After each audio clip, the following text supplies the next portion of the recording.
মানে শেখ হাসিনা পদত্যাগ করেন নাই, কোন উনি তো প্রধানমন্ত্রী, রানিং প্রধানমন্ত্রী, তিনি তার চেয়ার পুনরুদ্ধার করবেন, আর করলে ওয়াকার সহ সকল কুকারি ঝুলে যাবে। এখন ওয়াকার কি আপনি মনে করেন সে কি আত্মহত্যা করতে চায়? এক কথায় এই 5ই আগস্ট যে ঘটনাটি ঘটেছে, শেখ হাসিনার পতন, এটি একটি খুব ঠান্ডা মাথার সেনা coup।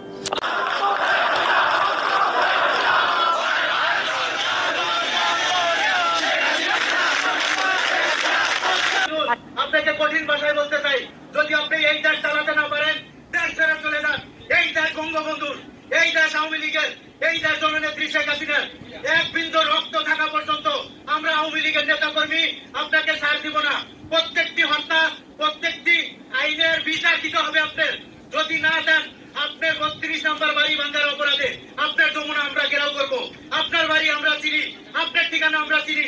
সময়ের অপেক্ষা, জননেত্রী শেখ হাসিনা ডাক দিবে, আমরা সেই ডাকের অপেক্ষায় সারা দিয়ে আপনাকে নিঃশ্বাস করে দিয়ে বাংলাদেশের সেই মুজিবি আদর্শ, জননেত্রী শেখ হাসিনার আদর্শ